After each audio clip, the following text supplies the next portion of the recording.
worth nothing because you give 6 good software engineers one piece of software, they come up with 6 different ways to write it. You can't patent the end idea. So you can do business process patents, but they're very hard to defend.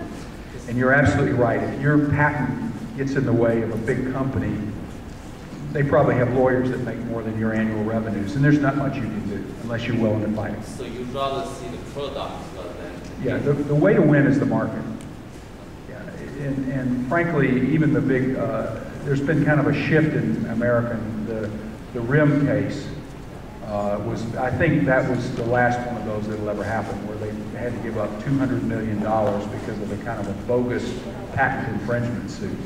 And I think that's the last one of those you'll see, because people have been less litigious about patents. It's very, very difficult. I mean, Google wasn't the first guy in search. I mean, the first guy in search was actually an Atlanta-based company. It's now owned by Yahoo. But it was called Inktomy, and it was started here, and then it moved out to Southern California, or excuse me, Northern California. And they were very big. I remember Inktomy, and I remember using Yahoo search was the best, and then Google came along and blew them away. And there was no lawsuits or anything else. It just, Google marketed it. It had a great name. Yahoo search is a terrible name compared to Google. And so they won the marketplace. So I don't put much, if you can't stay ahead of the market through your own brains and your customers, you're probably not going to get there. And patents are expensive. I mean, putting a patent together costs anywhere between $15,000 and $50,000. Unless it's really well written, it's not worth much. Any other questions? Yes? The follow-up question is, since patent is so expensive, how about a trademark? Trademarks are good if you can get them. Now, trademark only cost me about $3,000 or $4,000 to get a trademark. If you have a really good name, it's worth it.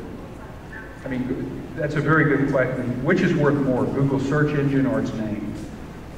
Right now, I'd argue the name is more important than the search engine. Because Google Earth, I mean, they've got a brand on everything. And branding is important. Customers have to recognize your brand. That's why we went from Johnson Communications for the first company, which is a real snorer, to Power Phone, because it puts the power in your hand. I mean, we learned a little something along the way.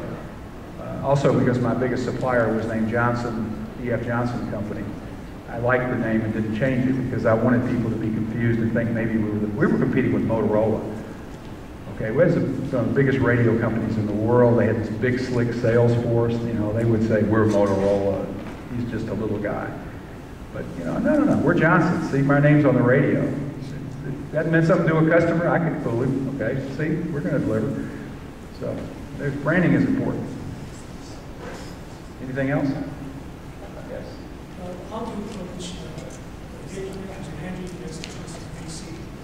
Sorry? How do you approach angel investors versus VC? Angel investors are here locally, so you generally probably start with angel investors and work your way up to VCs. I'll give you those websites for the angels, and it's usually about how much money you need. If you have a big idea, you're well along. If you've never been through the angel process, you probably, never been through this process of building a company, or someone in your team hasn't, you're probably never going to get to a VC. It's very, very hard. They want to see people who are experienced in the process.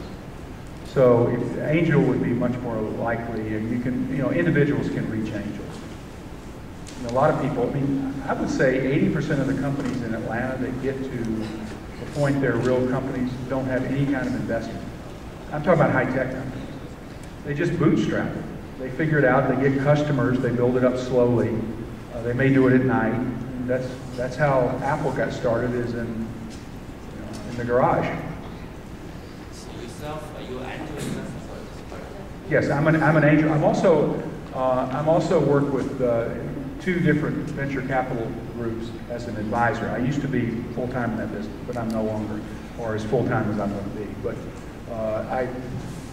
so I've done it from both sides. I prefer angel investing because I just like the interaction with people. You all have been very respectful. I think what I'd like to do is, those who have questions, and the questions keep coming back to the same people, but you're all being so polite, staying here. propping your eyes open. So if you want to close the meeting, then those who have questions, I'll stay for a few minutes.